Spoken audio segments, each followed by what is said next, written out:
निर्मळ मन हे लाईक अ मॅग्नेट आहे, चुंबक आहे, समजलं ना? आणि निर्मळ मन कधी होतं, जे मन कृतज्ञतेने भरलेलं आणि भारलेलं आहे ते मन निर्मळ. जावयाचे पाय कशात धुवायचे आपल्या आई वडिलांनी? माझं तर म्हणणं, जावयाने आई वडिलांचे पाय धुवो आणि वधूने सासू सासऱ्याचे पाय धुतले पाहिजे. छोट्या गोष्टी सोडून द्या, इट्स ओके, असं म्हणायला शिका. बरोबर. जेवढं मन व्यापक तेवढं ते शुद्ध, म्हणून मन व्यापक करायला शिका. आणि मी तर खरं सांगतो की लेडी बॉस जास्त चांगली काम करू शकतो, त्यांच्याकडे लोकांना कडनं काम करून मिळण्याची शक्ती चांगली असते. स्त्रीच्या आनंदाचा खरा स्रोत नेमका काय आहे? खरं म्हणजे स्त्रीला काय पाहिजे? प्रेम पाहिजे असतो, आदर पाहिजे असतो आणि सन्मान पाहिजे असतो. कोणीतरी बाई होती, झाडू काढताना गाणं म्हणत म्हणत झाडू काढायचं. तर तिला कोणीतरी विचार, तू आनंदात कशी एवढी? तर तिने काय सांगितलं, काढायचं काम आहे ना माझं हे, मग आनंदच का नको करू? बरोबर. किटकिट करून कशाला करून? सचिन तेंडुलकर पण तो नेहमी म्हणायचं, मी उत्तर देत नाही कोणाला, मी माझी बॅट उत्तर देते. तसं तुमचा परफॉर्मन्सने उत्तर दिलं पाहिजे. आपण खरे आनंदीत असतो, आपण आपल्याला दुःखी करतो. हा सिद्धांत आहे जीवनाचा. हाय हॅलो नमस्कार, मी तुमची लाडकी होस्ट माधवी वाडकर तुम्हा सगळ्यांचं आपल्या नवराष्ट्र ह्या पॉडकास्टमध्ये मनापासून स्वागत करते. सगळ्यात आधी तुम्हा सगळ्यांचं मनापासून धन्यवाद, कारण आपल्या मॉडर्न स्त्री आणि जीवनविद्या या भाग 1ला, ह्या एपिसोड 1 पॉडकास्टला तुम्ही जो काही प्रतिसाद दिलेला आहे त्यासाठी मनापासून पुन्हा एकदा धन्यवाद म्हणेन. खरं तर पॉडकास्ट 1 मध्ये आपण खूप छान अशी चर्चा केली होती, संवाद केला होता की आपण सक्षम आहोत, आपण जग जिंकतोय, पण स्वतःच्या मनातलं जे जग आहे ते आपण कसं जिंकू शकतो. Overthinking, guilt, self doubt ही जी भूत आपल्या अवतीभोवती फिरत असतात त्यांना आपण कसं थांबवू शकतो. आणि आपण खरेच शक्ती आहोत, पण आपण शक्ती असून सुद्धा आपण सुद्धा कधीतरी थकतो, आणि त्यासाठी आपण थांबणं आणि मदत घेणं किती महत्वाचं आहे. आणि कुठल्या गोष्टी आहेत जिथपर्यंत आपण सहन केलं पाहिजे आणि कुठे नाही, अशा अनेक विषयांवरती खरं तर आपण छान अशी चर्चा आणि संवाद केला होता भाग 1 मध्ये. असेच अजून वेगळे प्रश्न, विषय घेऊन आपण हा भाग 2 ह्या एपिसोड 2 ची सुरुवात करणार आहोत आणि दादांसोबत चर्चा करणार आहोत.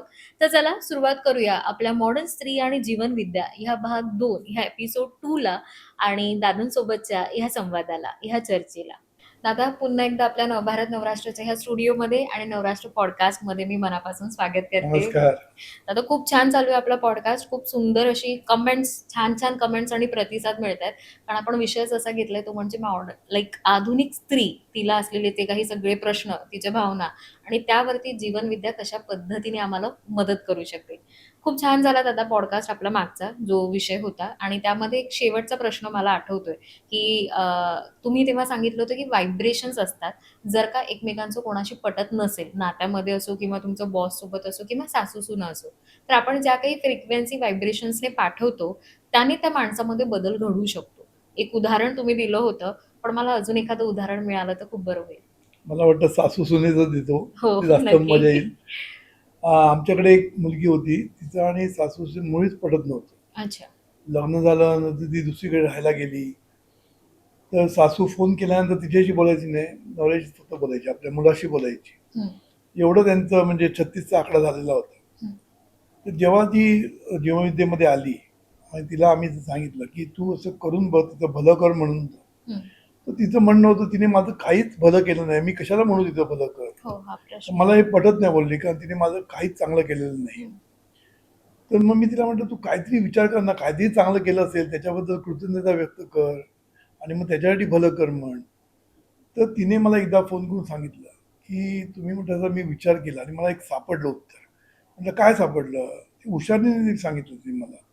तिने सांगितलं की माझा नवरा इतका चांगला आहे, इतका चांगला आहे, आणि तो तिच्यामुळे मला मिळाला. हे मी विचार केला आणि मग मी म्हटलं की मी कृतज्ञता व्यक्त करते की तुझ्यामुळे मला एवढा चांगला नवरा मिळाला. देवा इथं भलं कर, देवा इथं कल्याण कर, असं मी तिला म्हणायला लागली. कृतज्ञतेतून मी म्हणायला लागली. बरोबर. आणि तिला इतका फायदा झाला की आता कम्प्लीट चेंज झालेलं आहे. आज ती फोन केला तर नवऱ्यापेक्षा हिच्याशीच जास्त बोलते. अरे वा. घरी आल्यानंतर ती एवढं तिला मिठी काय मारते, ती जाताना रडते काय, म्हणजे इतका चेंज झालाय, म्हणजे कोणाला खरं वाटणार नाही इतका चेंज झालेला आहे. म्हणजे खरं तर हे पण ते होऊ शकतं. होऊ शकतं असं म्हणून कृतज्ञ म्हणून चांगली गोष्ट काहीतरी शोधून काढता आली पाहिजे आपल्याला. आणि असतं आपल्याला वाईट गोष्टीच लक्षात राहतात. म्हणून एखाद्याबद्दल चांगली गोष्ट, बॉस बद्दल सुद्धा त्यांनी जर काय चांगलं आपल्यासाठी केलं असेल तर ते विचार करून त्याची कृतज्ञता व्यक्त करायची आणि त्याच्याबद्दल भलं करायची साधना करायची. आम्ही याला भलं करायची साधना म्हणतो किंवा इंग्लिशमध्ये वेल विशिंग स्ट्रॅटेजी म्हणतो. Okay. He strategy works everywhere it works. खूप छान. म्हणजे खरं तर तुम्ही कुठलाही जसं समस्या म्हणालात. असेल आणि तुम्ही जर केलं, हां. कितीही अनोळखी असू दे, ओळखीचं असं काय नाही, बरोबर. अनोळखी माणसाबद्दल जर तुम्ही केलं तरी तुम्हाला फायदा होतो. म्हणून घरातच केलं ना, कारण आज आपण बघतोय की भावा-भावांमध्ये सुद्धा किंवा जावा-जावांमध्ये, सासू-सुनांमध्ये, घरातल्या नात्यांमध्येच अनेक वाद आहे आणि त्याच्यामुळे नाती एकत्र असूनही एकत्र राहत नाहीयेत. आणि आपण ते वाढवतोय. वाढवतोय. समजलं हो. ना? हे वाढवण्यापेक्षा जर तुम्ही तिथे थांबवायचा प्रयत्न केला आणि बरोबर. तुमच्यामध्ये बदल केला बरोबर. तर सगळ्या गोष्टी हळूहळू बदलायला लागतील. खरंच आहे. समजलं ना? दादा असाच अजून एक कठीण प्रश्न आहे तो म्हणजे ना माफ करणं मी म्हणेन की फॉरगिव्हनेस आपण म्हणतो की माफ करून द्यावं आणि अनेकदा लोक म्हणतात सुद्धा की चल मी तुला माफ केलं पण ते वाक्य माझ्या लक्षात या म्हणजे 4-5 वर्ष आधी सुद्धा कोणी कोणाला काही बोललं असेल तर ते वाक्य त्यांच्या मनात अजूनही असं माफ केलं असं म्हणणार सोबत राहणार एकत्र बोलणार पण तरीही ते कुठेतरी वाक्य मनात असतं. इथे मी आता दोन्ही बाजूने विचारते. जो म्हणतोय की मी तुला माफ केलं पण हे खरंच माफ करणं असतं का? आणि जर आपण त्याच्याबद्दल राग मनात ठेवतो, तर त्याचा आपल्यावरती काय परिणाम होतो? हा माफ करणं हा विषय आहे ना खूप मोठा आहे. म्हणजे अध्यात्मामध्ये सुद्धा फॉरगिव्ह करण्याला खूप महत्त्व दिलेलं आहे. फॉरगिव्ह अँड फॉरगेट बरोबर. हा महत्त्वाचा विषय आहे. त्यामुळे एखाद्याला माफ करणं हे याच्यापेक्षा आपल्या दृष्टीने चांगलं आहे. हे पहिलं समजून घेतलं पाहिजे. आपण काय म्हणतो त्याला माफ करणं म्हणजे त्याच्यावर उपकार केला समजू नका बरोबर. किंवा आपण काहीतरी कमकुवत आहोत असं पण नाही आहे. माफ करण्यामध्ये तुमचाच फायदा आहे. कारण मी नेहमी म्हणतो की माफ करा आणि आपलं मन साफ करा. कारण आपलं मनाचं शास्त्र पुन्हा इथे येतं. तुमचं मन जेवढं साफ असेल, जेवढं निर्मळ असेल, जेवढं शुद्ध असेल, तेवढा तुम्हाला फायदा अधिक. कारण परमार्थामध्ये सुद्धा शुद्धीकरणाला महत्त्व आहे. अच्छा. मनाचं शुद्धीकरण करत करत आपल्याला पुढे जायचं असतं परमार्थामध्ये. म्हणजे परमार्थामध्ये एनलाइटमेंट जर पाहिजे असेल तर त्याच्यासाठी सुद्धा मन शुद्ध, त्याच्यानंतर जाणीव शुद्ध करणं हा एक प्रवास आहे. म्हणजे तो प्रवास आहे शुद्धीकरणाचा. कळलं ना? प्युअर कॉन्शियसनेस ज्याला म्हणतो आपण किंवा डिव्हाइन कॉन्शियसनेस हा सगळा शुद्धीकरणाचा प्रकार आहे. तेव्हा प्रपंचामध्ये सुद्धा मन शुद्ध करणं हे खूप महत्त्वाचं आहे. बरोबर. आता मन शुद्ध करणं म्हणजे काय? हे जे घाणेरडी गोष्टी आहेत ना, दुसऱ्यांबद्दल द्वेष, मत्सर, दुसऱ्यांबद्दलचं काय म्हणतात त्याला आपण त्याच्या मनात घेऊन बसतो एखादी गोष्ट. गोष्ट. हो. त्याने आपला कधी अपमान केला तोच घेऊन बसतो आपण. बरोबर. ह्या सगळ्या गोष्टी जवळ ठेवून काय होतं माहिती आहे शेवटी? आपलं मन गढूळ होतं आणि गढूळ मन हे तुम्हाला त्रासदायक असतं. बरोबर. समजलं ना? कारण निगेटिव्ह भावना या सगळ्या निगेटिव्ह भावना आहेत. जेवढ्या तुम्ही जपाल तेवढं तुमची वाट लागेल आयुष्यामध्ये. कळलं ना? म्हणून या भावनेला आपण बाजूला करून साफ करणं खूप गरजेचं आहे.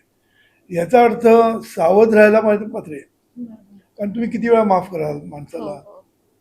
स्मरणाच्या कप्प्यात तर असणारच ना, कारण बरोबर. कुठली गोष्ट रेकॉर्ड होते आपल्या मनात. हो, हो. त्यामुळे तो माणूस परत आला हं. तर आपण त्याच्याबद्दल सावध राहणं गरजेचं आहे. मग नुसतं माफ करणं नाही, माफ करण्याबरोबर सावध राहणं. नाहीतर तो प्रत्येक वेळेला तुम्हाला त्रास देणं तुम्ही त्याला माफ कराल असं हे नाहीये. नाहीये. समजलं ना? म्हणून माफ केलंच पाहिजे, नो डाऊट अबाउट इट. पण माफ करताना सावध राहणं पण गरजेचं आहे. पुन्हा जेव्हा आपण त्याच्यावर इंटरॅक्शन करतो, डील करतो, तेव्हा सावध राहणं गरजेचं आहे. समजलं? तेवढ्यापुरती आपल्याला स्मरण पाहिजे त्याचं की त्यांनी कसं फसवलं. बरोबर. मग पुन्हा फसवून घेणं म्हणजे मूर्खपणा आहे. मूर्खपणा. माझं ना तुम्ही उत्तर देत होता तेव्हाच हा दुसरा प्रश्न हा. मनात सुरू होता, की अनेकदा जेव्हा इंडिपेंडेंट वुमन असतात, कारण आपण महिलांचा विषय जेव्हा घेतो, की जेव्हा मी कॅपेबल आहे, मी स्वतःला सांभाळू शकते, मी सगळं काही करू शकते आणि त्यावेळेला कुठेतरी नवऱ्याकडून म्हणा किंवा घरातल्यांकडनं किंवा ऑफिसमधून कोणाकडनं काही चूक होते, तेव्हा आपण माफ नाही करू शकत पटकन ती गोष्ट. कारण जेव्हा त्याचा परिणाम आपल्यावरती सुद्धा कुठेतरी होत असतो. पण जसं तुम्ही म्हणालात हे उत्तर असेल, की सावध राहणं फार महत्वाचं आहे. माफ करणं आहे, पण त्यासोबतच तो मूर्खपणा नाही केला पाहिजे, की आपण एकदा माफ केलं आणि पुन्हाच ती चूक केली आणि पुन्हा तो तुम्ही मूर्खपणा आहे. तो मूर्खपणा म्हणा. आणि मनाला साफ करण्यामध्ये खूप एक फायदा असतो. हो. आमचा एक सिद्धांत आहे की निर्मळ मन सर्व काही अट्रॅक्ट करतं आयुष्यामध्ये. लॉ ऑफ अट्रॅक्शन ज्याला म्हणतो Law ना, of attraction. निर्मळ मन हे लाईक अ मॅग्नेट आहे, हं. चुंबक आहे. समजलं बरोबर. ना? आणि निर्मळ मन कधी होतं? जे मन कृतज्ञतेने भरलेलं आणि भारलेलं आहे ते मन निर्मळ. बरोबर. भरलेलं आणि भारलेलं समजलं ना, हो. म्हणजे सतत मनामध्ये कृतज्ञता राहणं, राहणं. प्रत्येक गोष्टीबद्दल कृतज्ञ असणं. हे कृतज्ञतेने भरलेलं आणि भारलेलं मन आहे ना, हे निर्मळ मन असतं, शुद्ध मन असतं. आणि हे शुद्ध मन हे लाईक अ मॅग्नेट. मॅग्नेट कसं संपूर्ण गोष्टी अट्रॅक्ट करतं, तसं जेवढं मन तुमचं निर्मळ होत जाईल तेवढं तुमच्याकडे सगळ्या गोष्टी आकर्षित होतील. बघा, मी पुन्हा पाहिजे रिपीट करतो, जेवढं मन तुमचं शुद्ध तेवढं ते चुंबकासारखं सगळ्या गोष्टी तुमच्या जीवनामध्ये आकर्षित करतात. काय आकर्षित करतात? पैसा, रिलेशनशिप, संपत्ती, ऐश्वर, समाधान, शांती, सगळ्या गोष्टी तुमच्याकडे अट्रॅक्ट होतात. चांगली माणसं तुमच्याकडे अट्रॅक्ट होतात. म्हणून शुद्धीकरणाला खूप महत्त्वाचं आहे. आणि याच्यामध्ये हे जे माफ करणं आहे ना, हे खूप महत्त्वाचं आहे. म्हणून जेवढं तुम्ही माफ कराल तेवढं तुम्ही मनातनं तुम्ही निर्मळ व्हाल, निर्मळ व्हाल. मन साफ होऊन जाईल. आणि जेवढं मन साफ होईल तेवढं तुम्हालाच फायदा. किती छान. आणि जेवढं मन गढूळ होईल तेवढं तुम्हाला त्रासदायक ठरेल. आणि आपल्याला हेच हवं असतं. आपण म्हणून जेव्हा हे सगळं तुमच्यासाठी करायचंय, लोकांसाठी नाही करायचं. लोकांसाठी नाही करायचं. मग काही तुम्ही जो प्रश्न विचारला की हो. आपण प्रत्येक वेळेला माफ करत राहायचं हो. का, हो. हा कमकुवतपणा काय? हा कमकुवतपणा नाही, हा मनाचा मोठेपणा आहे. हा मनाचा कमकुवतपणा नाही आहे, हा मनाचा मोठेपणा आहे. जेवढं मन व्यापक तेवढं ते शुद्ध. शुद्ध. म्हणून मन व्यापक करायला शिका. छोट्या गोष्टी सोडून द्या, इट्स ओके असं म्हणायला शिका. बरोबर. कोणी काहीतरी बोललं, इट्स ओके, तेच घेऊन बसला ना तर आयुष्य तुमचं कधीच पुरणार नाही तुम्हाला. आणि ह्याच्यातच तुम्ही राहा. समजलं ना? आय थिंक जीवनविद्या खूप सोपी आहे, सरळ आहे. सोपी म्हणजे अगदी सोपी आहे एकदम. एकदम सोपी पण आहे. ती सोपी आहे पण तेवढीच कठीण आहे. कठीण आहे. कारण ती सोपी आहे तेवढीच पॉवरफुल पण आहे. पॉवरफुल पण आहे. कारण जसं तुम्ही म्हणालात की निर्मळ मन फार महत्वाचं आहे. कारण अट्रॅक्ट काय हवं असतं प्रत्येकाला? सुख, समाधान, आरोग्य, सगळं शांती. सगळं आरोग्य पण ह्या अट्रॅक्ट होणार. Yes. पण जेवढं मन शुद्ध तेवढं तुमचं शरीर चांगलं. शरीर चांगलं. पण बरोबर. शेवटी काय, healthy mind will give you healthy body. बरोबर. बरोबर आहे की नाही? पण फक्त डोक्यात काय विचार असतो, जेव्हा आपण एखाद्याला म्हणतो की बाबा ह्याचं चांगलं कर, तेव्हा हा विचार येतो, अरे ह्याचं चांगलं होणार मग माझं काय होणार? हा विचार माझ्या मते सगळ्यांच्या पण एक मनात लक्षात ठेवा, मी जेव्हा म्हणतो याचं भलं कर, हो. तेव्हा भलं करण्याची ताकद त्याच्यामध्ये आहे, आपल्यामध्ये नाहीये. नाहीये. कारण प्रत्येकाने आपलं शिल्प घडवायचंय. हो. बरोबर नाही? त्यांनी काहीतरी केलं तर त्याचं भलं होणार ना. बरोबर होणार. पण मी जेव्हा त्याचं भलं होऊ दे अशी इच्छा करतो, हम्म. असा मी जो विचार करतो, ही जी भावना मध्ये आहे ना, ती हम्म. भावना मला एक्सपांड करते. म्हणजे मी जेव्हा लोकांचं भलं म्हणतो ते आपलं भलं होतं. बरोबर. मी लोकांची भरभराट होऊ दे म्हणतो तेव्हा माझी भरभराट होते. कारण हा भरभराट शब्द, या भावना आपल्या अंतर्मनात जातात आणि अंतर्मन तुम्हाला ते घडवून आणतं. खूप छान. हा शास्त्र आहे, याच्यामध्ये आम्ही काय हे सांगत नाही, खोटं काय सांगत नाही. बरोबर. शास्त्र आहे, सायन्स आहे. सायन्स आहे. दादा, आता ज्या प्रत्येक तिच्या समोर एक महत्वाचा आणि मोठा प्रश्न असतो ते म्हणजे कुटुंब आणि प्रपंच ह्या दोघांचा बॅलन्स साधणं. आणि खरं तर तिची ही तारेवरची कसरत चालू असते. कारण कुटुंबालाही तेवढं प्रायोरिटी द्यायची आहे, तेवढं सगळं करायचंय, तितकीच प्रायोरिटी तिला तिच्या स्वतःच्या करिअरला सुद्धा द्यायची असते. मग जेव्हा हा करिअर आणि प्रपंच ही तारेवरची कसरत कशी आम्ही सांभाळू शकतो आणि जीवनविद्या आम्हाला काही मदत करू शकेल का? हा सगळ्यात महत्वाचा प्रश्न आहे. प्रपंच, खरं म्हणजे करिअर हा प्रपंचाचाच एक भाग आहे. बरोबर ना? त्यामुळे प्रपंचामध्ये आपल्या काही प्रायोरिटीज असतात. हेल्थ म्हणा, किंवा रिलेशनशिप, किंवा करिअर, नंतर सोशल आपली प्रायोरिटी असते, मित्रमैत्रिणीसोबत हो, जायचं हो. असतं. काही संस्थांना आपण आपलं सेवा द्यायची असते. या सगळ्या आपल्या प्रायोरिटीज आहेत, महत्त्वाच्या गोष्टी आहेत. प्रपंच म्हटलं की या सगळ्या गोष्टी केल्या पाहिजे. प्रपंच म्हणजे फक्त करिअर नाही चालणार, फॅमिली पण सांभाळली पाहिजे, हेल्थ सांभाळली पाहिजे. हेल्थ नाही तर काय करणार तुम्ही? Actually. म्हणून प्रपंचामध्ये या सगळ्या गोष्टी महत्त्वाच्या आहेत. हेल्थ महत्त्वाची आहे, सगळ्यात महत्त्वाची हेल्थ आहे. हेल्थ आहे. दुसरी महत्त्वाची फॅमिली. कारण आपण जे काही करिअर करतो फॅमिलीसाठी करतो. हो. मग करिअर करून फॅमिली जर बिघडली तर काय उपयोग आहे? म्हणून family is the next priority. Third priority is career. हो. फोर्थ प्रायोरिटी मित्रमैत्रिणी. जरा सोशल पण पाहिजे ना काहीतरी. पाहिजे. बरोबर. आणि पाचवी प्रायोरिटी पण महत्त्वाची, ती म्हणजे सोसायटीला आपण देणं लागतं. म्हणून चांगल्या सेवाभावी संस्था, जसं जीवनविद्या मिशनमध्ये आम्ही काम करतो, हो. आम्ही सेवा करतो, आम्ही पैसे घेत नाही याच्यासाठी. आमचे जे सगळे व्हॉलंटियर असतात ते सेवा करतात, कोणी कमिशन घेत नाही. हो. जरी नाव मिशन असलं तरी कमिशन नाही कोणाला. समजलं ना? सगळेजण आपला वेळ खर्च करतात, आपलं तन मन धनाने मदत करत असतात. कारण आपण सोसायटीला काहीतरी देणं लागतं, ते देणं आपण दिलं पाहिजे.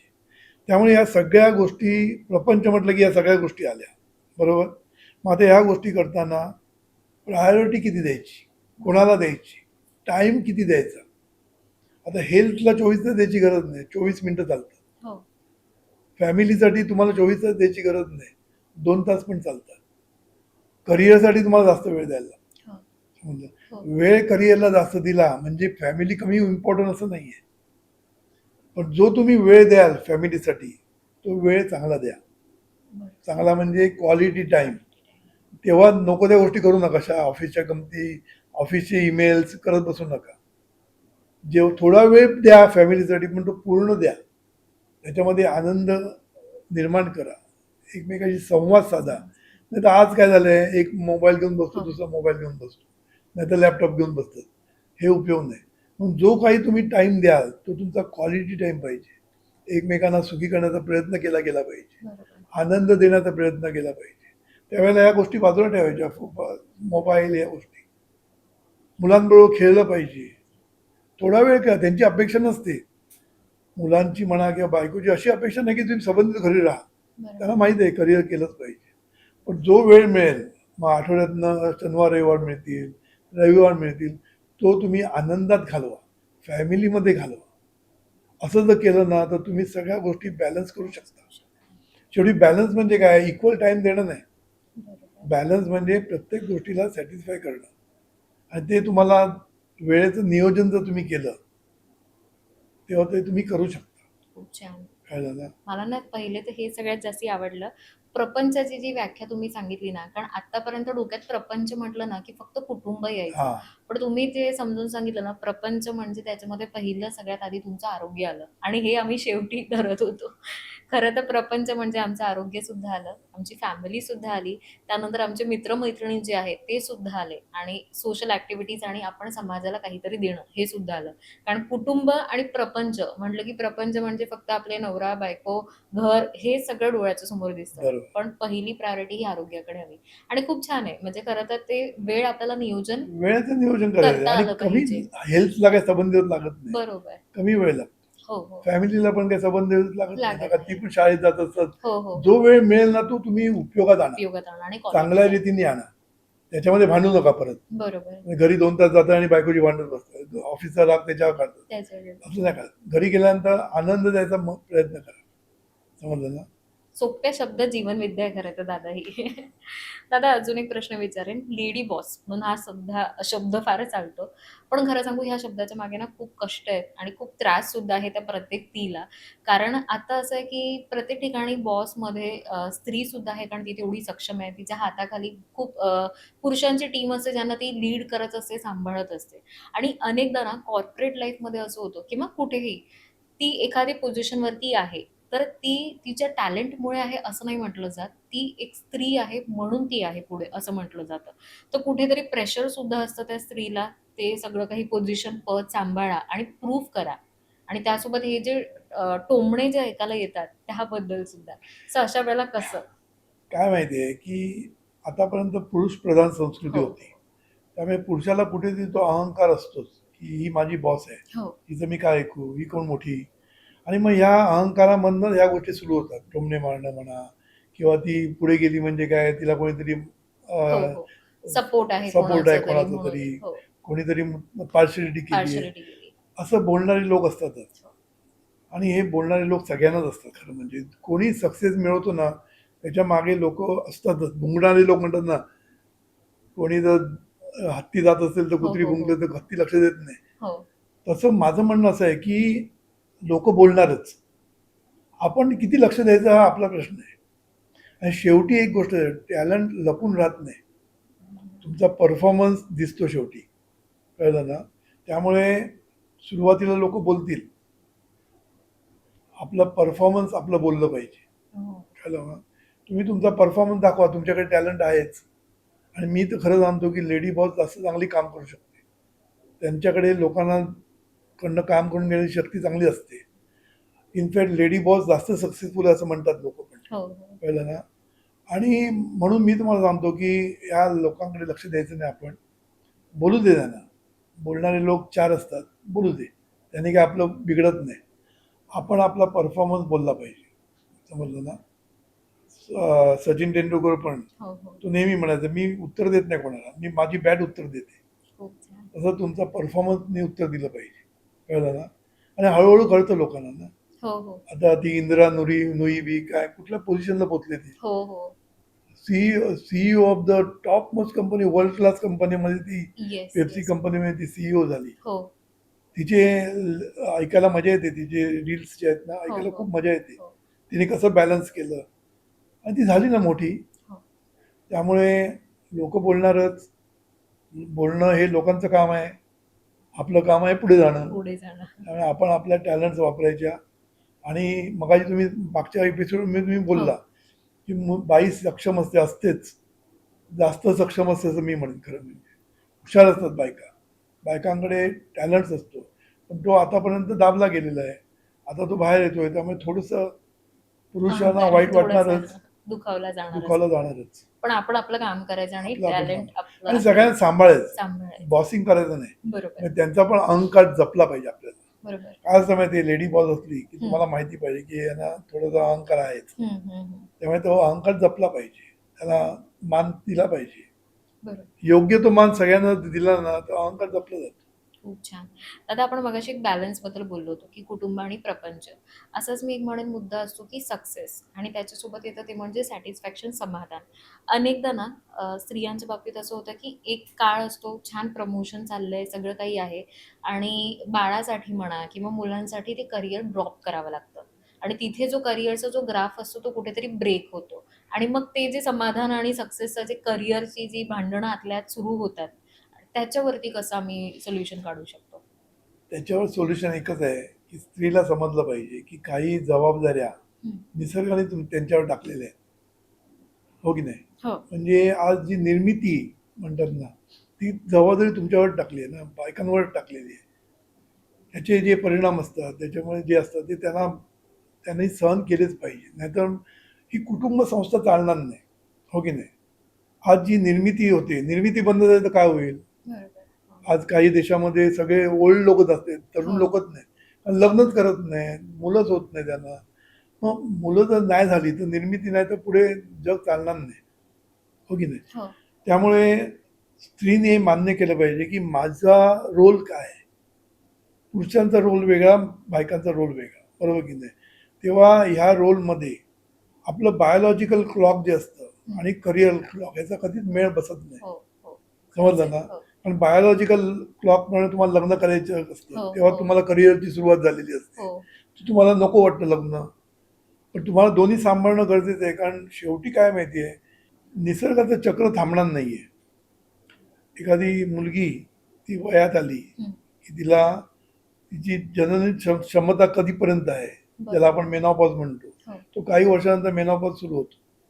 त्यामुळे तुम्हाला लग्न त्या वयातच करायला लागतं, त्या वयातच तुम्हाला मुलं व्हायला पाहिजे, आणि त्या वयातच तुमची करिअरचा प्रोग्रेस होत असतो, बरोबर की नाही. बरोबर. करिअर तेव्हा वाढतंय की ज्या हो, वेळेला हो. तुम्हाला प्रमोशन मिळतं, हो. त्याच वेळेला या गोष्टी होत असतात. करिअरचं. त्यामुळे हा सॅक्रिफाईस शब्द आहे ना, हा हा आपण मनात आणता कामा नये. आपण सॅक्रिफाईस केलं तर कुठेतरी आपल्याला कमीपणा वाटतो. हो खरं म्हणजे आपल्या कुटुंबामधलं मी आणि तू असं असतंच कामा नये, आपण असलं पाहिजे, बरोबर ना. आपले पण असलं पाहिजे, आणि ह्याच्यातनं सॅक्रिफाईस ही गोष्ट होता कामा नये. आपण काहीतरी सॅक्रिफाईस करतो ही गोष्टच आपल्याला त्रासदायक होते. आपण सॅक्रिफाईस करत नाही, आपण कुटुंब सांभाळतोय, कुटुंबाला आपली मुलं सांभाळतोय, मुलांना आपण पुढे प्रगती करतोय मुलांची. त्याच्यासाठी जरा ब्रेक घ्यायला लागला तर तो ॲक्सेप्ट केला पाहिजे, समजलं ना. कारण ह्याच्यामध्ये सुद्धा तुम्ही काहीतरी चांगलं काम करत असता, असं नाही की career is the only thing in life, बरोबर. बरोबर ना.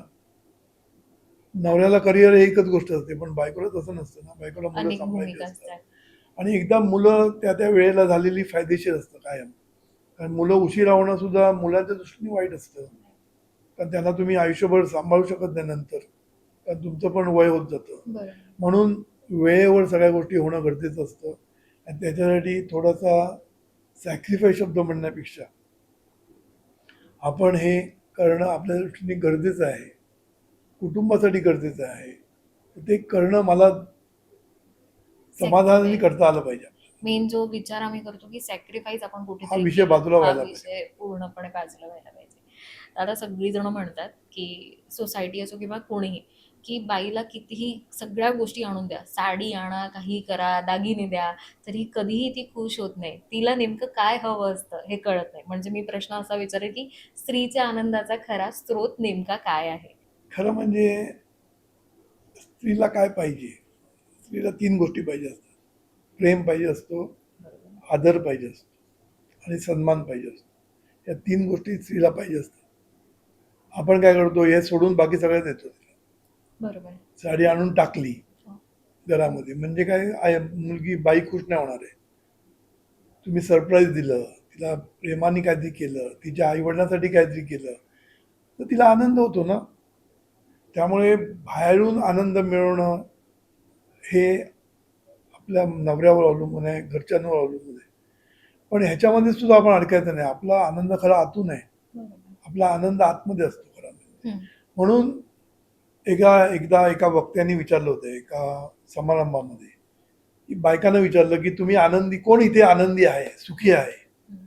तर एका बाईने हात वरती केला की मी आनंदी आहे. तर नवऱ्याला बरं वाटलं, अरे माझी बायको हम्म. माझ्यामुळे आनंदी आहे. आनंदी असेल. तर तिने स्पष्ट केलं की मी नवऱ्यामुळे आनंदी नाही, मी आनंदी राहण्याचं ठरवलंय म्हणून मी आनंदी आहे. खूप मी आनंदी राहणं हे राहण्यासाठी. माझं हे आहे, काय म्हणतात त्याला, माझी प्रायोरिटी आहे. म्हणून मला कोणीतरी आनंदी करण्याची गरज वाटत नाही, मी आनंदीच आहे. हा एक मोठा फिलॉसॉफिकल प्रश्न आहे, तत्वज्ञान आहे. खरंच. तर ह्याच्यामध्ये अध्यात्म काय काय सांगतं हम्म. की खरं म्हणजे आनंदाचा स्रोत आतमध्येच आहे. बाहेरून आनंद मिळवण्याची गरज नाही आपल्याला. आपण खरे आनंदीच असतो, आपण आपल्याला दुःखी करतो. हा सिद्धांत आहे जीवनविद्येचा. अच्छा. त्याला मी एक्सप्लेन करतो. हा. आपण खरे आनंदीच असतो, पण आपण आपल्याला दुःखी करतो. आता आनंदी कसे असतो? हम्म. कारण खरं म्हणजे आनंद हा आपल्या सर्व इंद्रियांतनं वाहतच असतो. सर्व ऑर्गन्स आहेत ना, हे आनंदीच आहेत. सगळीकडे आनंद वाहत असतो म्हणजे काय, आनंदाचं प्रगटीकरण आपल्या सर्व कर्मेंद्रियातनं, ज्ञानेंद्रियातनं, अंतरेंद्रियातनं, आतले सगळे ऑर्गन्समधनं आनंद वाहत असतो. आता तुम्हाला मी एकच उदाहरण देतो, सांगतो, कारण वेळ कमी असतो. हो. पाहणं हा आनंद आहे, तुम्हाला माहिती आहे का? नुसतं पाहणं हा आनंद आहे. हम्म. कुठलं? कारण तुम्ही ते गृहीत हा. धरलेलं आहे. हो हो खरंच बरोबर, नाही. पाहण्यात का मोठं आहे? पाहण्यात काही तर मला ज्याला समजलं. पाहता येत नाही, अच्छा. जे अंध व्यक्ती, त्यांना जाऊन विचारा, पाहणं हा. किती आनंद आहे. खरंच आहे. आता तुम्ही मला पाहू शकता, हो. एखादी अंध व्यक्ती आपल्या बायकोला पण पाहू शकत नाही, तिला किती दुःख असेल तुम्ही विचार करा. बरोबर. एखादा निसर्ग एवढा सुंदर आहे, बरोबर. तो पाहू शकत नाही. म्हणजे हे पाहणं हे आनंददायक आहे, हा आनंद आहे, हे आपण जाणू शकत नाही, कारण आपल्याला सवय झालेली आहे, आपण हो गृहीत गृहीत धरलेलं आहे. धरतो. बरोबर. बरोबर ना. म्हणून पाहणं हा आनंद आहे, आणि प्रेमाने पाहणं ह्यात आनंद देणं आहे. देणं.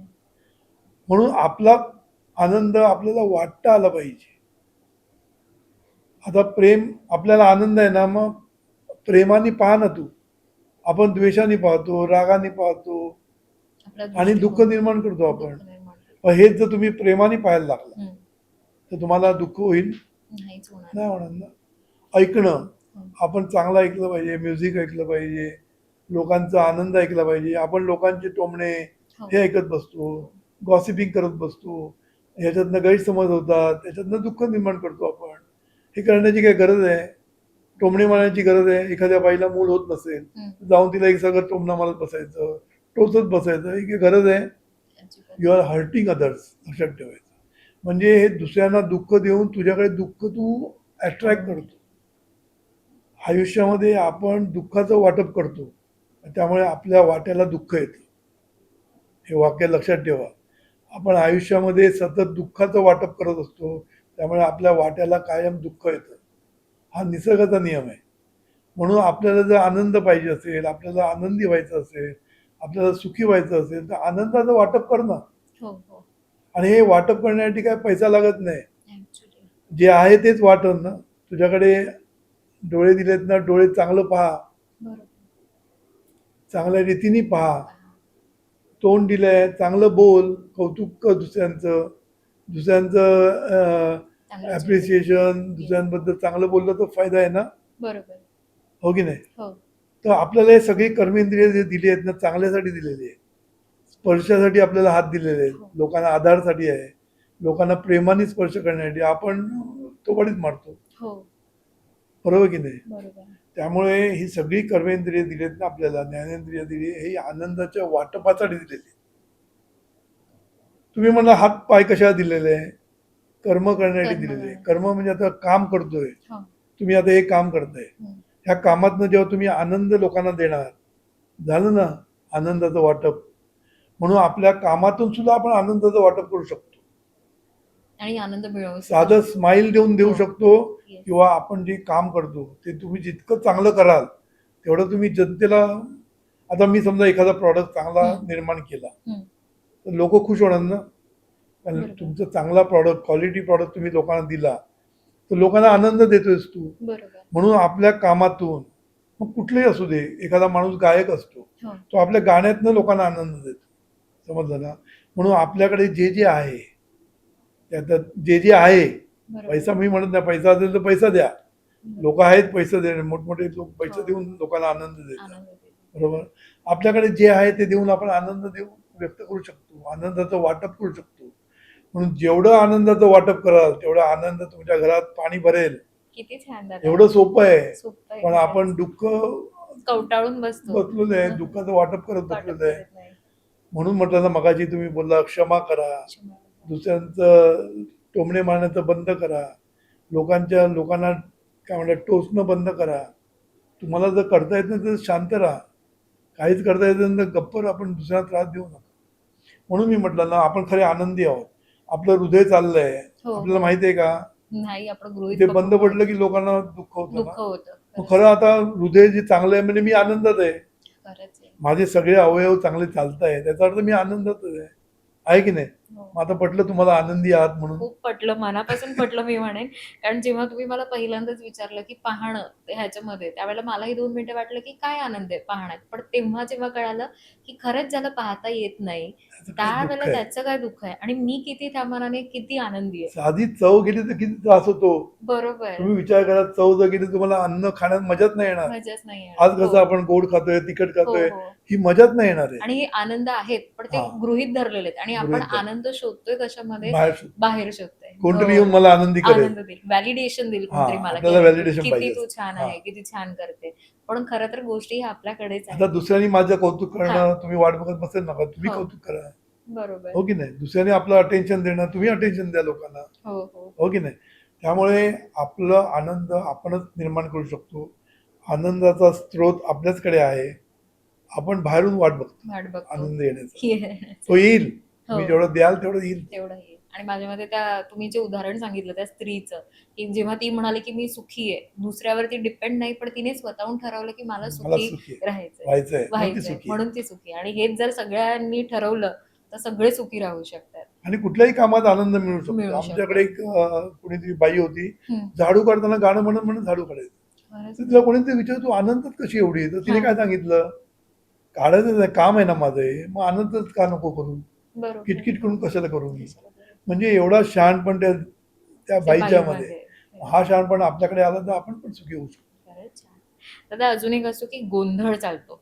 हा, आमच्या सगळ्यांच्या बाजूला असं गोंधळ चालत असतो आणि तेव्हा सगळी जण सांगतात की मनातली शांती मिळाली ना की बाहेरचा तुमचा गोंधळ ऑटोमॅटिक स्टॉप होणार.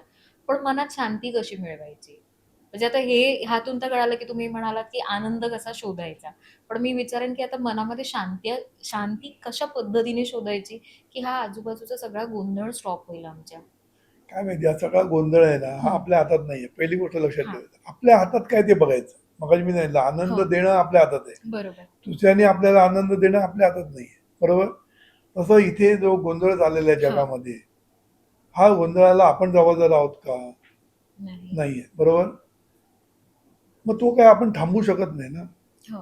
सद्गुरू नेहमी काय म्हणतात माहितीये, बाहेर थंडी आहे हम्म.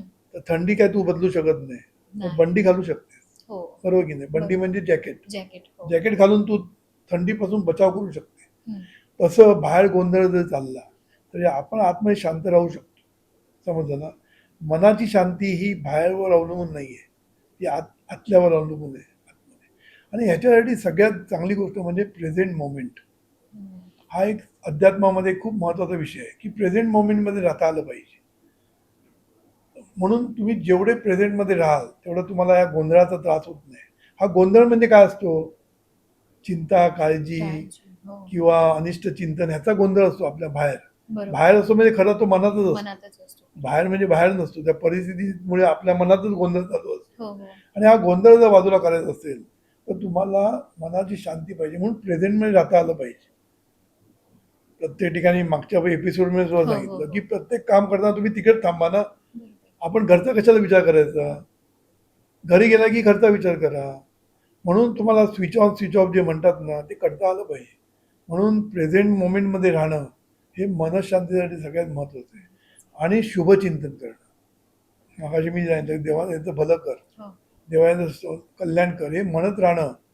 नंतर आमची प्रार्थना आहे, हे ईश्वरा सर्वांना चांगली बुद्धी दे, आरोग्य दे, सर्वांना सुखात आनंदात ऐश्वर्यात ठेव, सर्वांचं भलं कर, कल्याण कर, रक्षण कर आणि तुझे गोड नाम मुखात अखंड राहू.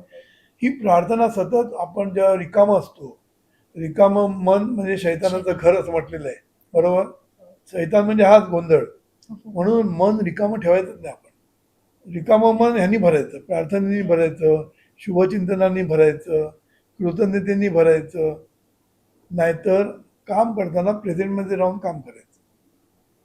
जेव्हा रिकामा क्षण असतो तो ह्यांनी भरायचा आणि जेव्हा कामात असतो तेव्हा प्रेझेंटमध्ये राहायचं. हे खरं म्हणजे सुखी जीवनाचं सूत्र आहे. खरंच छान. म्हणजे दोनच महत्वाच्या गोष्टी आहेत. जेव्हा तुमच्या हातात काम नाहीये तेव्हा बाकीचे विचार येण्याच्या ऐवजी नामस्मरण चालू ठेवा. त्यामुळे शैतान डोक्यात हा गोंधळ येत नाही. येणार नाही. आणि जेव्हा तुम्ही काही काम करताय तेव्हा त्या मोमेंटला त्या प्रेझेंट कामात राहा. त्या कामात राहा. मग तुम्ही जे काही जसं तुम्ही झाडूचं ते काही उदाहरण असू दे, सांगितलं, जे काही काही असू काम वाट्याला आलेलं आहे आलंय त्या ते कामामध्ये इंटरेस्ट कामामध्ये घ्या, कामामध्ये राहा, पॅशनेटली काम करत काम राहा. करा. छान. दादा आज जर का आपला हा पॉडकास्ट जी कोणी महिला बघते, मग ती वर्किंग असू दे, ती हाऊसवाईफ असू दे, सासू सून काही कोणी असू दे, पण प्रत्येक महिला जी कोणी हा पॉडकास्ट बघते आणि त्यातून स्वतःचा आत्मविकास मी म्हणेन ना, म्हणजे करिअर वाईज नाही म्हणणार, पण जर का मला माझा आत्मविकास करायचा आहे तर त्याच्यासाठी सगळ्यात आधी कुठलं पाऊल उचललं पाहिजे? आत्मविकास म्हणजे आपली डेव्हलपमेंट. बरोबर. समजलं? मग हो. कुठली स्किल डेव्हलपमेंट असू दे किंवा आपली एखादी आवड आपल्याला हो. डेव्हलप करायची असेल तर पहिली गोष्ट म्हणजे काय माहिती आहे की प्रत्येक गोष्टीला एक पहिलं पाऊल असतं. हम्म. तुम्ही बोला ना काय पाऊल उचललं पाहिजे? पहिलं पाऊल. पहिलं पाऊल उचललं पाहिजे. कारण काय असं माहिती आहे, कृती केली की भीती जाते आणि एकदा भीती गेली की आपली कृती चांगली व्हायला लागते. कळलं ना? म्हणून कृती करणं गरजेचं आहे. म्हणून घाबरून राहायला तुम्ही कुठल्या गोष्टीमध्ये, म्हणून पहिलं पाऊल उचलणं खूप गरजेचं आहे. कळलं ना? आता तुम्हाला वक्तृत्व हम्म. तुम्हाला जर करायचं असेल हम्म. बरोबर. तर तुम्ही आता हे पॉडकास्टिंग करता, हो. बरोबर? एवढं हो. सोपं नाही आहे ना ते. बरोबर. त्याला सुद्धा एक स्किल लागतं. हो. पण हे स्किल काय तुम्हाला पहिल्यांदाच आलं? नाही. तुम्ही जर घाबरून बसला तर तुम्ही कधीच करू शकला नसता. बरोबर. पण तुम्ही पाऊल उचललं, येस मी करणार. एकदा केलं ना की भीती जाते. भीती एकदा गेली की प्रीती येते हम्म. आणि मग कृती चांगली व्हायला लागते. समजायला लक्षात ठेवा. बरोबर. म्हणून पहिलं पाऊल महत्वाचं असतं. महत्वाचं आहे. म्हणून कृती करा, भीती निघून जाईल आणि प्रीती निर्माण होईल, कामाबद्दल प्रीती निर्माण होईल. आणखीन चांगलं काम करायला लागाल. तुमचं प्रत्येक वेळा तुमचं इम्प्रूव्हमेंट होत राहील. हा विकास काय एकदम अचानक होत नसतो. बरोबर. हो. It is continuous process. समजलं ना? म्हणून पाऊल उचलायला शिका. म्हणजेच कृती करून बघा, मग तुम्ही पुढे जाल. आणि मग वाटतं अरे काय याच्यात काय कठीण नव्हतं, उगीच आपण घाबरलो होतो असं वाटतं बघा हो प्रत्येकाला. हो हो हो. सुरुवातीला केल्यानंतर वाटतं. कळतं. हो. केली म्हणून आधी केलीच पाहिजे. ह्याच्यामध्ये खूप महत्वाचं आहे की पाऊल उचलणं, कारण हा. अनेकदा आपण असं होतं की पाऊल उचलायला घाबरतो घाबरतो. आणि ते जे मी म्हणाले की ओव्हर थिंकिंग किंवा सेल्फ डाऊट ह्या सगळ्या गोष्टी करतो. आणि काही म्हणजे स्वतःची डेव्हलपमेंट असो किंवा आज प्रत्येक स्त्रीला काहीही करायचंय, मध्ये करिअर असो किंवा घरात असो, आणि मला ती स्त्री फार लक्षात राहिली, मला सुखी राहायचंय कारण मला स्वतःसाठी Yes. सुखी राहायचंय, मला आनंदी व्हायचं. आनंदी व्हायचंय, हा विचार करून आपण हे पहिलं पाऊल टाकलं पाहिजे. दादा फेमिनिझम हा वर्ड तुम्ही ऐकला असेल, समजा खूप कॉमन आहे फेमिनिझम, पण मी ह्याला दुसरा एक शब्द जोडेल, तो म्हणजे स्पिरिच्युअल फेमिनिझम. ह्याबद्दल तुम्ही काय सांगाल? काय माहितीये, आता आमचा अध्यात्म हा विषय आहे. हो. अध्यात्म म्हणजे जीवनविद्या. म्हणजे जीवनविद्या. जी अध्यात्म जीवनाला सन्मुख आहे ती, आता तो आमचा विषय आहे, बरोबर ना? बरोबर. आम्ही जीवनाला सोडून अध्यात्म करत नाही. प्रपंच सुखाचा करणं म्हणजेच परमार्थ, हा आमचा सिद्धांत आहे, बरोबर की नाही? तेव्हा हे जे फेमिनाईन किंवा आपण जे मस्क्युलाईन म्हणतो किंवा हो. स्त्री पुरुष आपण जे म्हणतो, खरं म्हणजे तो माणूस असतो, हे लक्षात ठेवा. आमच्या तत्वज्ञानाप्रमाणे प्रत्येक जण स्त्री असू दे पुरुष असो, तो माणूस आहे, हे लक्षात ठेवायचं. त्यामुळे समता, सभ्यता ह्या गोष्टी आपल्यामध्ये आल्या पाहिजे, कळलं ना? म्हणून परमार्थ काय, स्पिरिच्युअलिटी काय सांगते की प्रत्येक माणूस हा माणूस आहे. स्त्री आणि पुरुष ही गोष्ट वेगळी आहे. प्रत्येक माणूस, स्त्री किंवा पुरुष हा माणूस पहिला आहे, बरोबर. समजलं ना? त्यामुळे प्रत्येकाकडे माणूस म्हणून पाहता आलं पाहिजे, ही याला समतेची दृष्टी म्हणतात. आणि सभ्यता काय आहे? त्याला माणुसकीने वागवता आलं पाहिजे, कळलं ना? तर माणुसकीने, माणूस म्हणून पाहणं आणि माणुसकीने वागवणं, ह्या दोन गोष्टी अध्यात्मामध्ये येतात, कळलं ना? ह्युमन बिईंग, स्त्री असू दे पुरुष असू दे, ह्युमन बिईंग आहे. त्यामुळे तिला ह्युमॅनिटीने वागवणं, तिला माणुसकीने वागवणं, हे जर प्रत्येकाने जर ठरवलं तर कुठे येतो फेमिनिझम आणि कुठे? आपण स्त्रीला स्त्री म्हणून वेगळं काढतो, पुरुषाला पुरुष म्हणून वेगळं काढतो. आणि ह्याच्याही पुढे जाऊन सद्गुरू काय सांगतात की स्त्री पुरुष हे वेगळे नाहीत आहेत, हे दोन एकाच नाण्याचे दोन बाजू आहेत. स्त्री पुरुषाशी अपूर्ण आहे, पुरुष स्त्रीशी अपूर्ण आहे, कळलं ना? बरोबर. त्यामुळे ही एक व्यवस्था आहे, खरं म्हणजे निसर्गाने दिलेली व्यवस्था आहे. स्त्री आणि पुरुष ही व्यवस्था आहे. त्यामुळे कोण कमी आणि कोण जास्त असं नाहीच आहे, सगळे इक्वल आहेत. म्हणून या दोन्हीकडे, पुरुषांनी पण स्त्रीकडे, स्त्रीनी पुरुषाकडे समतेने पाहता आलं पाहिजे. बरोबर. म्हणून स्त्री कमी किंवा स्त्री कमी आणि पुरुष मोठा, ह्या आम्हाला हे दृष्टीने. पसंत नाही आहे. म्हणून इव्हन लग्न करताना सुद्धा वर हा वर चढ आणि स्त्री वधू ही अधू, असं आम्हाला मान्य नाही. दोघे इक्वल आहेत, बरोबर. समजलं ना? त्यामुळे तिथे इक्वल पद्धतीने व्हायला पाहिजे सगळ्या गोष्टी. अच्छा. खर्च पण इक्वल भागून दिला बघून पाहिजे. गेलं पाहिजे. कोणी कोणाचे पाय धुणं सुद्धा मला पसंत नाही. जावयाचे पाय कशाला धुवायला पाहिजे आई वडिलांनी? हो. उलट जावयाने आई वडिलांचे पाय धुतले पाहिजे. खरंच आहे. माझं तर म्हणणं, जावयाने आई वडिलांचे पाय धुवो आणि वधूने सासू सासऱ्याचे पाय धुतले पाहिजे, अशी पद्धत आणली पाहिजे आपल्याला, तरच ती समता होईल, खूप छान. कळलं ना? त्यामुळे एखादा आई वडील आपल्या मुलीला देतो, कन्यादान आपण त्याला म्हणतो. खरं सद्गुरू म्हणतात कन्या प्रतिष्ठान व्हायला पाहिजे, तिला प्रतिष्ठा दिली गेली पाहिजे, तिचा सन्मान व्हायला पाहिजे आणि ती मानाने तिकडे गेली पाहिजे. कुठे असं कमीपणाचं वाटणंच कामा नाही याच्यामध्ये. बरोबर. अशी पद्धत आज हळूहळू आम्ही आणतोय ती, की कुठेही या गोष्टी कमी नाही आहे. पुरुष आणि स्त्री इक्वल आहेत, खूप छान. दोन्ही सगळे शेवटी ते ह्युमन बिईंग आहे, लक्षात ठेवायचं. आणि त्यांना माणुसकीने वागवणं, ती कुठलीही स्त्री असू दे, तिला माणुसकीने वागवणं हे खरं स्पिरिच्युअलिटी आहे. म्हणून मानवी संस्कृतीची मूल्य हीच आहेत: समता, सभ्यता, सामंजस्य, सहिष्णुता, समाधान आणि कृतज्ञता. ह्या मूल्यांची जपणूक करणं म्हणजे स्पिरिच्युअलिटी. स्पिरिच्युअलिटी म्हणजे कुठेतरी संन्यास घेऊन जाणं नाही आहे, ते वेगळं आहे. ते एनलाइटमेंटसाठी करतात ती गोष्ट वेगळी. पण आपल्याला जर प्रपंच करायचा, सुखाचा करायचा असेल, कारण प्रपंच सुखाचं करणं म्हणजेच परमार्थ, सुखाचं करायचं असेल ना, तर ही मानवी संस्कृतीची मूल्य आहेत ना, ही जपली पाहिजे. आणि त्याच्यामध्ये सगळ्यात महत्वाचं म्हणजे समता, पाहण्याचा दृष्टिकोन कसं पाहायला पाहिजे, एक माणूस म्हणून पाहता आलं पाहिजे आपल्याला आणि माणुसकीने वागवता आलं पाहिजे. हे जर झालं तर ही स्पिरिच्युअलिटी आहे आणि ह्यालाच स्पिरिच्युअल फेमिनिझम म्हणूया. माझ्या मते ही समता खरंच ह्या सोसायटीमध्ये सगळीकडे आली पाहिजे. कारण ह्यामुळे जेव्हा स्त्रीकडे सुद्धा एक माणूस म्हणून बघितलं जाईल, तेव्हा ती काम करते आणि त्यानंतर ती घरचं जेवण बनवते किंवा तो सुद्धा काम करून येऊन घरचं जेवण बनवतो. ह्यामध्ये दोघांचेही समान कौतुक झालं पाहिजे बरोबर. आणि तेव्हा ती समता येईल आणि तेव्हा आपण म्हणू की खरंच स्त्री आणि पुरुष खांद्याला खांदा लावून आज Yes. सगळं काही करतात. असं व्हायला पाहिजे, याच्यासाठी आम्ही पण प्रयत्न करतोय खूप छान. आणि तुम्ही पण आम्हाला नक्की, बोलून हाच नक्की. प्रयत्न करा हाच प्रयत्न करतो की की हे स्त्रीला स्प्रेड सन्मान मिळाला व्हावं पाहिजे. आणि स्त्रीला सन्मान मिळावा, तिला सुद्धा समान वागणूक ही फक्त पोझिशन वाईज नाही, पण तशीच घरात सुद्धा आणि सोसायटीमध्ये पण मिळावी. त्याच्यासाठी सद्गुरूने एक पुस्तक लिहिलेलं आहे, सद्गुरू स्त्रियांशी हितगुज. अरे वा. हे पुस्तक प्रत्येक स्त्रीने आणि पुरुषांनी वाचलंच पाहिजे. त्याच्यामध्ये सगळ्या कन्सेप्ट दिलेल्या आहेत. स्त्रियांचा सन्मान हा सगळ्यात महत्वाचा महत्वाचं आहे. विषय त्याच्यामध्ये आहे. बरोबर. त्यामुळे ह्या गोष्टी वाचल्या पाहिजे. नंतर माझी 2 पुस्तकं येत आहेत. अरे वा. एक म्हणजे अ, कृतज्ञता मनात, भरभराट जीवनात. खूप छान विषय आहे. हा कृतज्ञतेवर अल्टिमेट पुस्तक आपण म्हणू शकतो. कारण कृतज्ञता is not only thanks giving.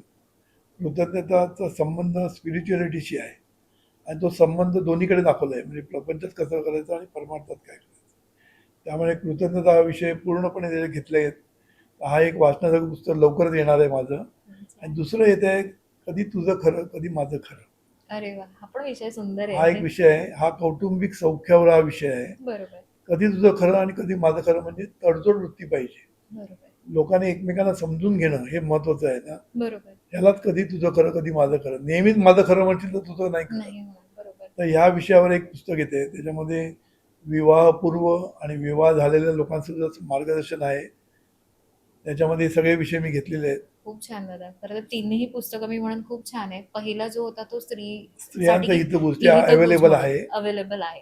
आणि दुसरा सुद्धा तुम्ही म्हणालात तो सुद्धा खूप छान विषय आहे. कृतज्ञता मनात, हा, भरभराट भरभराट जीवनात. जीवनात. कारण ग्रॅटिट्यूडचं महत्व आता सगळीजण म्हणतात, पण खरंच ते समजणं आणि त्यानुसार वागणं नक्कीच भरभराट होईल. आणि सगळ्यात आवडीचं माझं ते म्हणजे कधी तुझं तुझं खरं खरं कधी माझं माझं खरं. खरं. खूप सुंदर.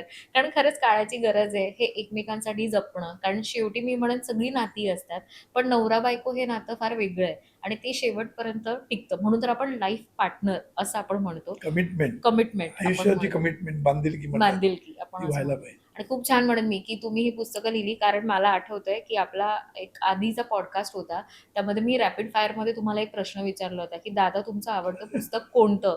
आणि सगळ्यात जास्ती व्ह्यूज आणि सगळ्यात जास्ती लाईक्स आपल्या त्या व्हिडिओला मिळालेले आहेत. कारण सगळ्यांना सुद्धा हवंय की दादा तुम्ही कोणतं पुस्तक वाचता आणि कोणतं पुस्तक आम्ही वाचलं पाहिजे. आय थिंक ही तिन्ही पुस्तकं सगळ्यांनी वाचली पाहिजे. सुखी जीवन आणि समृद्ध जीवन असं हे होऊन जाईल. दादा आता माझी सगळ्यात आवडती सेगमेंट ती म्हणजे रॅपिड फायर राऊंड. फायर करा. येस. तर आता पहिला प्रश्न, तुमच्या आयुष्यातील सर्वात प्रेरणादायी स्त्री कोण? खरं म्हणजे एक स्त्री असू शकत नाही कोणाच्या आयुष्यामध्ये. प्रत्येक टप्प्यावर एक स्त्री असते ना. लहानपणी आपल्याला जन्म देणारी आई असते ना, ती आपल्यासाठी प्रेरणादायी असते. त्याच्यानंतर आपलं बालपण म्हणा किंवा तारुण्य असतं तेव्हा आपली बहीण ही आपल्यासाठी प्रेरणादायी स्त्री असते. त्याच्यानंतर आपलं लग्न झाल्यानंतर आपली पत्नी ही आपल्यासाठी प्रेरणादायी स्त्री आहे. आणि आता मी जेव्हा घरामध्ये सून आणली, आता माझ्यासाठी सून ही माझ्यासाठी प्रेरणादायी व्यक्ती आहे. किती छान उत्तर दादा. एका वाक्यात आधुनिक स्त्री म्हणजे नेमकं काय तुमच्यासाठी? मगाशी आपलं डिस्कशन झालं होतं त्याच्यावर, की आधुनिक स्त्री 2 गोष्टींमध्ये अडकलेली आहे. एक म्हणजे पारंपरिक जे चालत आलं आहे आणि ती मॉडर्न व्हायला बघते. 2 पारंपरिक गोष्टी आणि आधुनिक याच्यामध्ये तिचं कुठेतरी ती अडकलेली दिसते मला. बरोबर. म्हणजे दोन्ही ती सांभाळायचा प्रयत्न करते. आधुनिक व्हायचा प्रयत्न करते एकीकडे आणि एकीकडे पारंपरिक गोष्टी पण सांभाळायचा प्रयत्न करते. त्यामुळे तिची मोठी काय म्हणतात तारेवरची कसरत घुसमट झालेली आहे असं मला वाटतं. एखाद्यासारखा वर्किंग वुमनसाठी जर तुम्हाला काही सल्ला द्यायचा असेल तर तो काय द्याल? आहे त्याच्यामध्ये समाधानी राहून नाहीसाठी प्रयत्न करणं हे खरं सुखी जीवनाचं गुपित आहे. आपण आहे ना सतत आहे त्याची समाधानी नसतो, बरोबर. कृतज्ञता नसते आपल्याकडे आणि नाही त्याच्या मागे लागलेला असतो. म्हणून आहे म्हणजे काय, आपण ज्या पोझिशनला आहोत, जे आपल्याकडे आहे त्याच्याबद्दल समाधानी राहणं आणि म्हणजेच कृतज्ञ राहणं. समाधानी राहणं म्हणजे कृतज्ञ राहणं. बरोबर. आणि या कृतज्ञतेच्या जीवावर आपली महत्वाकांक्षा जे काय आहे त्याच्या पुढे जाणं हे खरं गरजेचं आहे. आता एक सवय जी प्रत्येक स्त्रीने दररोज करावी. स्त्रीचं आरोग्याकडे लक्ष नसतं, म्हणून स्त्रीने सकाळी उठून आम्ही जी शरीर साधना सांगतो म्हणजे ती ॲफर्मेशन्स आहेत, ओके. की माझी शरीर प्रकृती दिवसेंदिवस अधिकाधिक सुदृढ आणि कार्यक्षम होत आहे. त्यासाठी मी ईश्वराचे, माझ्या अंतर्मनाचे, माझ्या शरीराचे खूप आभार मानतो. अशी एक साधना आमची यूट्यूबवर आहे. अच्छा. जीवनविद्या यूट्यूब चॅनल आहे ना, हो. त्याच्यामध्ये प्रल्हाद पै आणि शरीर साधना म्हटलं की तुम्हाला ती मिळेल. खूप छान. त्याच्यामध्ये 3 लेवलला मी ते सांगितलेलं आहे साधना, की एक म्हणजे जनरल शरीर प्रकृती म्हणायची. हो. दुसरं म्हणजे आपले जे 6 महत्वाचे अवयव आहेत, मेंदू, फुफ्फुसं, हृदय, नंतर यकृत, मूत्रपिंड आणि स्किन जी आपली बरोबर. त्वचा, या त्वचा. 6 गोष्टी महत्त्वाच्या आहेत. तर त्याच्यासाठी सुद्धा ही ॲफर्मेशन म्हणायची आपण. म्हणजे माझा मेंदू दिवसेंदिवस अधिकाधिक सुदृढ आणि कार्यक्षम होत आहे. त्यासाठी मी माझ्या मेंदूचे, अंतर्मनाचे खूप आभार मानतो. हे सगळं तुम्हाला मिळेल तिथे. बरं. आणि नंतर मी पेशीपर्यंत जातो. त्याला मी अच्छा. मायक्रो लेवल म्हणतो. म्हणजे काय, माझी प्रत्येक पेशी, माझी ब्लड वेसल, नर्व्हज, टिश्यूज, मसल, माझी बोन्स, माझे जॉईंट्स, माझी सिस्टम, माझे ग्लँड्स आणि माझे ऑर्गन्स हे दिवसेंदिवस अधिकाधिक सुदृढ आणि कार्यक्षम होत आहे. ही साधना म्हणजे आपण शरीराला ॲफर्मेशन देत असतो. बरोबर. म्हणून सकाळी उठून जर आपण ही साधना 10 मिनिटं केली, हिचं डोळे मिटून बसायचं आणि एक एक साधना करत जायचं बरोबर. आणि आपण आतमध्ये लक्ष ठेवायचं आपल्याकडे. तर त्यांनी काय होईल, आपली शरीर प्रकृती सुधारायला सुरुवात होईल. समजलं ना? एवढंच करून उपयोग नाही. मेडिकेशनमध्ये सगळं केलंच पाहिजे. बरोबर. चांगलं हेल्दी फूड खाल्लं पाहिजे. हेल्थ एक्सरसाइज केलीच पाहिजे. पण त्याच्याबरोबर ही साधना मला वाटतं प्रत्येकाने केली तर स्त्रीने मुख्य म्हणून त्यांचे आरोग्य चांगलं राहील. खूप छान. दादा, महत्वाची मला वाटली ही सवय. मी सुद्धा अंगीवळणी आणेन. कारण खरंच छान आहे, की दिवसाची सुरुवात आपण जर का आरोग्याला मेन महत्त्व येस, देऊन आणि आणि जे कृतज्ञता व्यक्त अफर्मेशन, करायची ऑर्गनची आपली कृतज्ञता सगळ्यांची. आणि ते अफर्मेशन जर का ऐकून केले, तर पहिले हेल्थ मिळाली की वेल्थ ऑटोमॅटिक येईलच. दादा, स्त्रीच्या मनात शांतता यावी ह्यासाठी 3 शब्दात काही उपाय सांगाल का? देवा याचं भलं कर असं म्हणत राहा सतत. खरी शांतता मिळेल. मी सांगतो तुम्हाला, आपण आहे ना नको ते विचार करतो त्याच्यामुळे आपले तोडतात. ही साधी गोष्ट आहे, देवा याचं भलं कर. सगळी जो भेटेल त्याच्याबद्दल म्हणा, जो भेटेल त्याला. बरोबर. घरामध्ये कोणी येईल, देवाचं भलं कर. तुम्ही असं म्हणत राहाल ना की बघा तुमचं काय म्हणजे मन शांत होईल आणि तुमचं आयुष्य भलं होईल. आयुष्यामध्ये सगळं भलं होईल. दादा, एक गोष्ट जी तुम्ही प्रत्येक स्त्रीला आज आठवण करून द्यावी अशी तुम्हाला वाटते? तुम्ही कोणाला गृहीत धरू नका आणि स्वतःला पण गृहीत धरायला देऊ नका. हे मी सरळ सांगेन. कारण स्त्रीला सगळे गृहीत धरत असतात. ते पण तुम्ही गृहीत धरायला देऊ नका आणि तुम्ही पण दुसऱ्यांना गृहीत धरू नका. सक्सेस फॉर वुमन एका शब्दात काय? Success for. म्हणजे यशस्वी होणं, बरोबर? बरोबर. मग यशस्वी या शब्दाचा अर्थ सांगतो. य म्हणजे यत्न, म्हणजे प्रयत्न करणं खूप महत्वाचं आहे. श म्हणजे शहाणपण, बरोबर. प्रयत्नाला योग्य दिशा देणं म्हणजे शहाणपण. आणि स्वी म्हणजे स्वीकारणं. ह्या जीवनामध्ये यशस्वी होताना कुठेतरी अपयश येऊ शकतं, त्याला स्वीकारणं पण गरजेचं आहे. म्हणून यशस्वी होणं म्हणजे य म्हणजे प्रयत्न, यत्न म्हणजे प्रयत्न, श म्हणजे शहाणपण, योग्य दिशेने प्रयत्न करणं, आणि स्वी म्हणजे जर अपयश आलं तर ते स्वीकारता आलं पाहिजे. बरोबर. एवढं मी सांगू शकतो. खूप छान. आता एक शेवटचं म्हणेन, की सुखी स्त्री म्हणजे काय? हे वाक्य पूर्ण करा. सुखी स्त्री म्हणजे? सुखी स्त्री म्हणजे समाधानी स्त्री. सुखी स्त्री म्हणजे समाधानी स्त्री. खरंच आहे. सुखी आम्ही असलो की आम्ही आज समाधान समाधानी एक खरं धन आहे. म्हणजे धन आहे. आपल्याकडे समाधानच नसतं. आपण सतत काहीतरी पाहिजे हव्यास धरतो. हो, हो. खरं म्हणजे समाधान हे सगळ्यात महत्वाचं धन आहे. आणि जेवढे तुम्ही समाधानी राहाल, जेवढे कृतज्ञ राहाल, आयुष्यात सगळं काही तुम्हाला मिळेल. खूप छान. एवढं सुंदर आहे त्याच्यामध्ये. दादा, मी तुम्हाला खरं सांगू, आज हा पॉडकास्ट जे कोणी बघतील नक्कीच त्यातून त्यांना मिळेलच. पण आज मी तुमच्यासोबत हा पॉडकास्ट करून माझ्या विचारांमध्ये खूप बदल झालेले आहेत. म्हणजे मला ज्या गोष्टी ह्या पॉडकास्टमधल्या आपल्या आधीच्या आणि ह्याच्यामध्ये ज्या आवडल्या, ते म्हणजे एक तर तुम्ही ते वेळेचं नियोजन जे आम्हाला सांगितलं, की पहिल्यात आधी आम्हाला प्रायोरिटी द्यायची. 24 मिनिटं का होईना, पण आम्हाला आमच्या आरोग्याला प्रायोरिटी द्यायची आहे. कुटुंबाला जो वेळ देऊ तो क्वालिटी टाईम द्यायचा आहे. आणि करिअरला जेव्हा आम्ही काम करू तेव्हा आम्हाला फोकस आमच्या करिअरमध्ये करायचा आहे. मला नेहमी त्या झाडूवालीचं उदाहरण लक्षात राहील, की ती झाडू काम करताना ते सुद्धा काम ती गुणगुणत करत होती, कारण ती त्या कामामध्ये फोकस होती. आणि त्यासोबत ते एका स्त्रीचं उदाहरण, की सगळ्यात सुखी स्त्री कोण आहे आणि तिने हात वर केला आणि ते नवरा किंवा दुसरे कोणी व्हॅलिडेशन देत आहे म्हणून नाही, तर तिने मनातून ठरवलं की मला सुखी राहायचंय ह्याच्यासाठी. आणि मला असं वाटतं की आम्ही ह्या सगळ्या तीन ह्याच्यामध्येच अडकतो, की समोरचं आपलं कौतुक करेल, व्हॅलिडेशन मध्ये आपण व्हॅलिडेशन मध्ये अडकलेलो. आपण अडकतो. आणि कुटुंब आणि प्रपंच, मी सगळीकडेच परफेक्ट असली पाहिजे ह्या सगळ्या धावपळीमध्ये स्वतःच रेस लावून घेतो. पण जर का ही जीवनविद्या आम्ही जर आत्मसात केली, आणि जसं तुम्ही म्हणता ही साधना आहे, कारण ही एका दिवसात येणारी गोष्ट नाहीये. हे विचारांमध्ये बदल आम्हाला आमचेच घडवावे लागतील. आणि मी म्हणेन की स्त्री सुखी तर कुटुंब सुखी, जसं तुम्ही नेहमी म्हणता तसं नक्कीच होईल. दादा, पुन्हा एकदा धन्यवाद म्हणेन की तुम्ही वेळ काढून आलात नमस्कार. आणि खूप खूप छान मजा आपल्या आली. ह्या सुंदर गप्पा झाल्या. प्रश्न पण छान विचारले. थँक्यू दादा. आणि खरंच तुम्ही आल्यानंतर ना मी म्हणू असे खूप किती विचारू आणि किती नको असे प्रश्नांची उत्तरं होतात ती. थँक्यू पुन्हा एकदा भारत नवराष्ट्राच्या ह्या स्टुडिओमध्ये तुम्ही आलात आणि आपला खूप सुंदर असा पॉडकास्ट झाला त्यासाठी धन्यवाद.